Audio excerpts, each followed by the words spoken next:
and self-acceptance is the most beautiful thing that anybody could be blessed with, and that is indifferent to gender.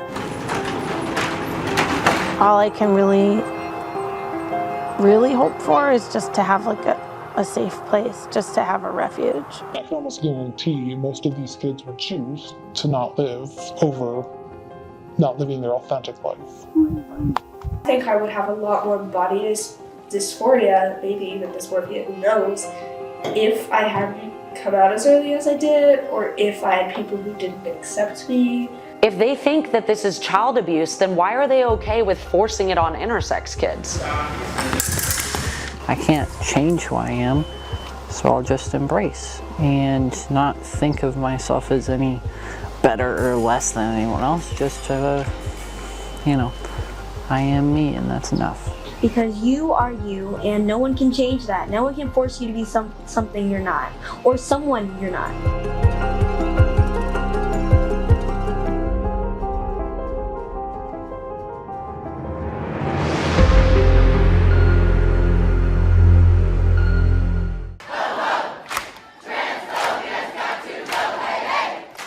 During the past year, our journalists have followed and documented the lives of several LGBTQ+ Texans who now find themselves at the center of several legislative proposals under consideration. But even before some of these bills began to take life in the Senate and House, our top state leaders last year issued directives against providing gender-affirming care for minors. The governor ordered the State Department of Family and Protective Services to investigate such cases as child abuse. When did you know that you were a girl on the inside? I always knowed it. I always knowed it inside my heart. Though medical experts have testified that providing gender-affirming care for minors is critical, Senate Bill 14 would make it illegal for doctors to provide hormone therapy, puberty blockers, or certain surgeries for transgender children. Senate Bill 162 would make it illegal to change a minor's sex on their birth certificate, with exceptions only for clerical errors or if they were born intersex. And Senate Bill 12 would restrict drag performances around children. Statesman journalists have spent time in the past year with several LGBTQ Texans who are and would be affected by these bills if they were to become law. These are their stories. Yeah, because I wish we could just stay where we were. I wish Texas wasn't like that, but if it is, I feel a little relieved. It's such a tangle of things because, I mean, moving is always terrible. You know, everyone knows that. Moving's a nightmare. Yes. I'm already homesick, and we haven't even left yet. I had this dread in the pit of my stomach thinking about the legislature going back into session, and I was just like, I can't keep going through this. I can't live like this. And then it just seemed like, if it's just a matter of time, why not do our best to just go now?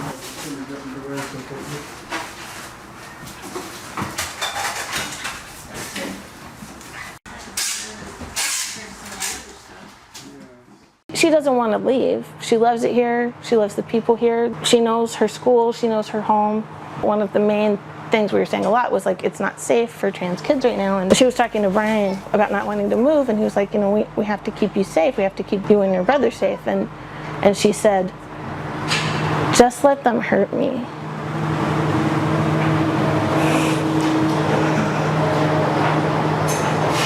And when I heard about that, I was just a mess. And that's when I knew we really had to be more explicit. And she said, it's okay, I can handle anything as long as I have you, as long as we're together. And I was like, well, that's the whole problem. Wait till we're in the car, that'll be better. Our reason for leaving was just safety. And also, like, relatedly, like, the wear and tear on our psyches from having to worry all the time. But it's just hard, you know, it's like we didn't move because we decided that it was the best thing for us independently. We didn't move because we were ready to be out of Austin.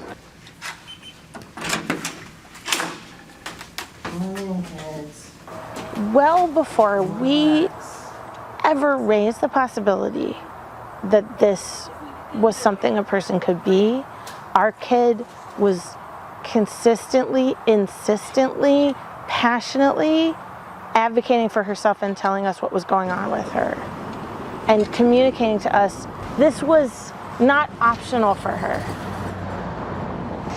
When did you know that you were a girl on the inside? I always knowed it. I always knowed it inside my heart. When I released it out, I told Mommy. And it was really important to me to tell Mommy. Made me happy, really happy.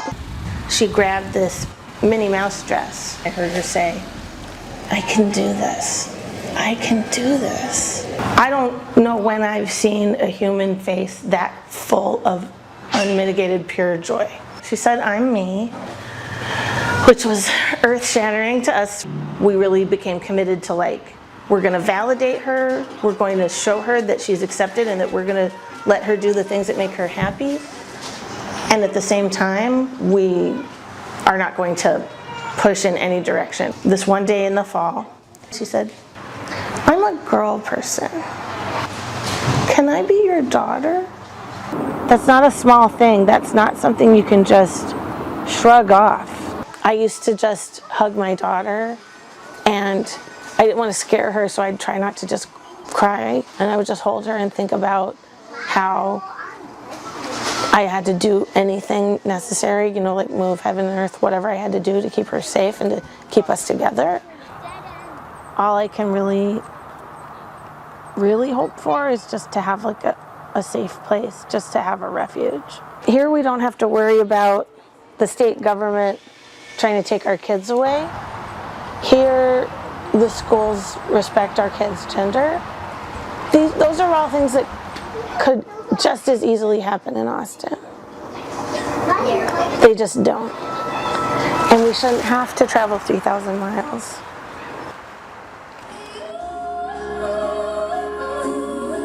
To me, drag is just another version of a musical or theater, because in theater you get to wear costumes and be another version of yourself or another character. And with drag, I can be other personas I've created in drawings or in my head. And I also expressing myself through music and my mom's makeup.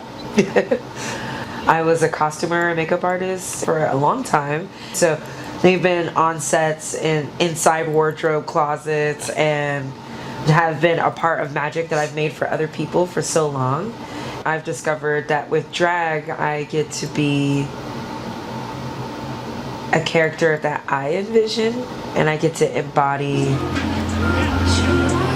a lot of the things that I felt like I lacked or would never have when I was a child. So for my drag persona, I like to embody power, beauty, and creativity, and then the divinity of it, so the intersection of spirituality. Gender construct definitely plays a huge role in my drag persona. My name is Goddess, meaning I am a divine entity, and I like to embody that all the time. And a lot of divine beings, when you hear religious stories or whatnot, they come in many forms. And so I guess I like to remind people that power, femininity, masculinity comes in many forms. And self-acceptance is the most beautiful thing that anybody could be blessed with, and that is indifferent to gender.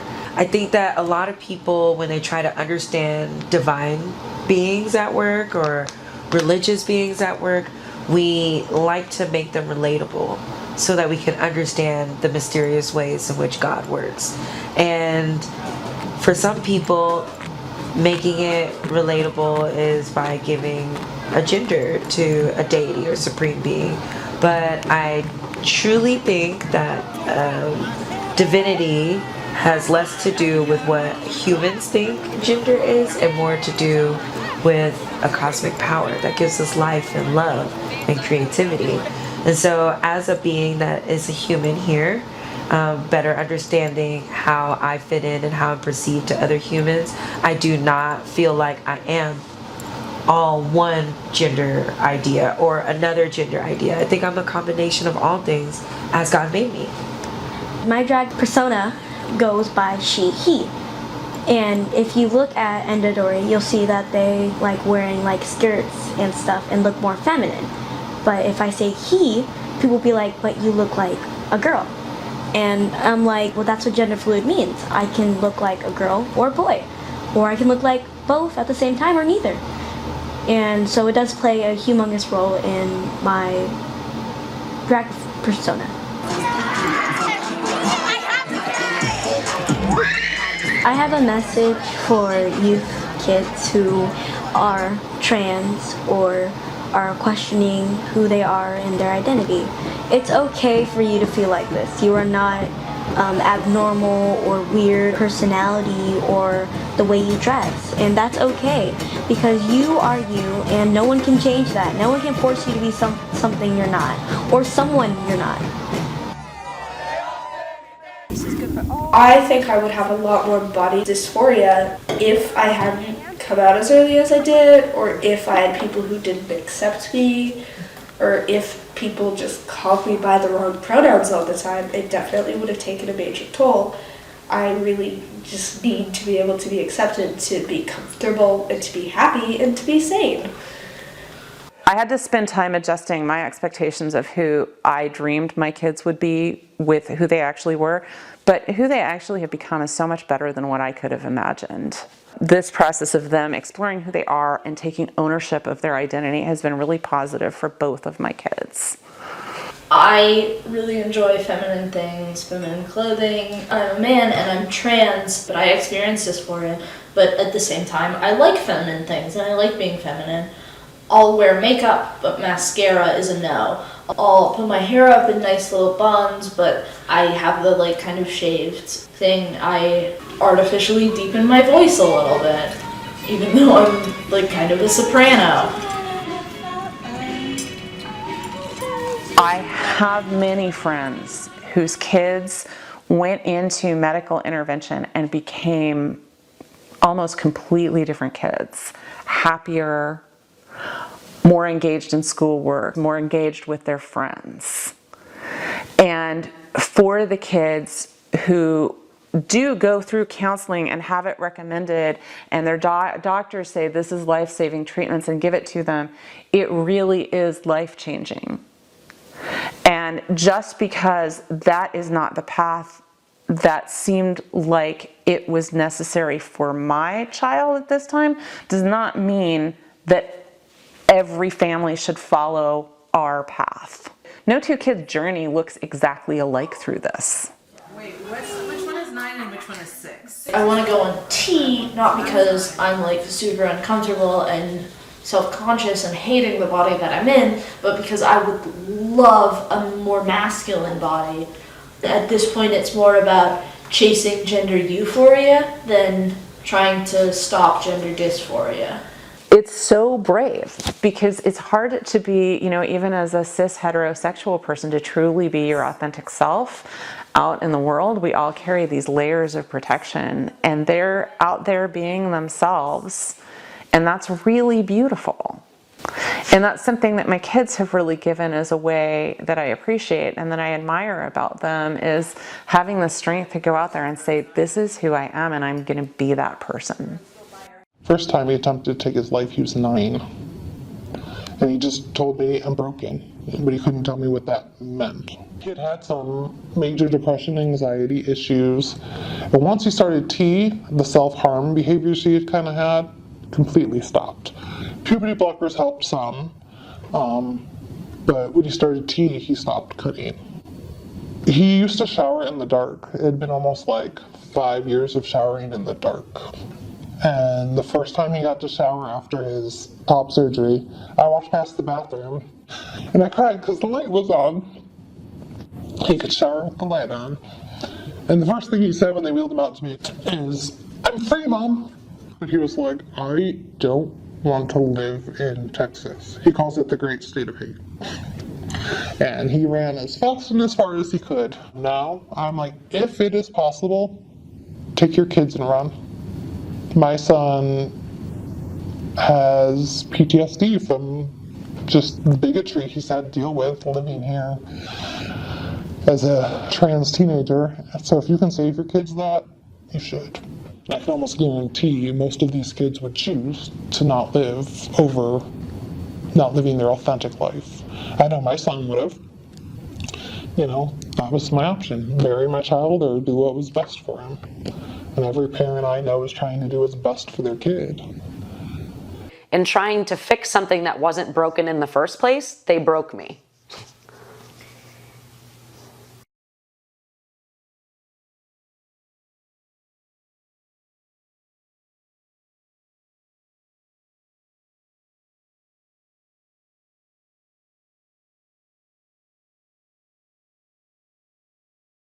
So had my body been left alone, I would have developed naturally.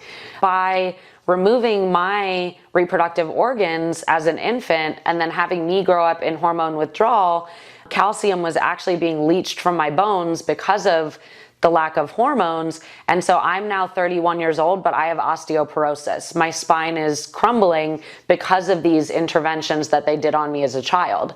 I was not born normal. Regardless of how I identify in terms of my gender and my sexuality, I was born intersex, and that's actually really cool. I view it now as like I was born special, but it took me a long, long time to unlearn everything that I've been taught to get to that point.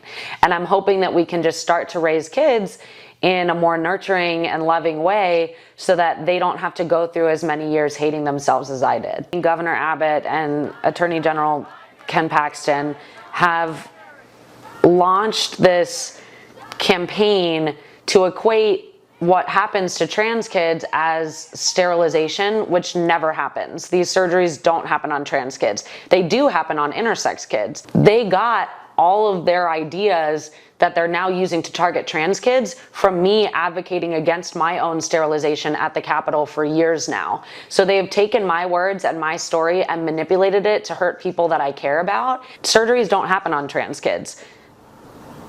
They happen on trans adults with consent. Surgeries do happen on intersex kids without consent.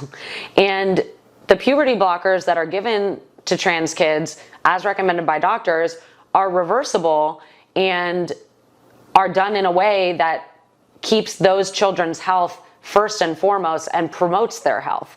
With intersex kids, we start being pumped with hormones before we're young enough to even have a say in what hormones we would want for our bodies. They're saying, don't give this life-affirming care to trans kids because it's child abuse. But then they have a literal loophole written into their memos that says you can still force this on intersex kids.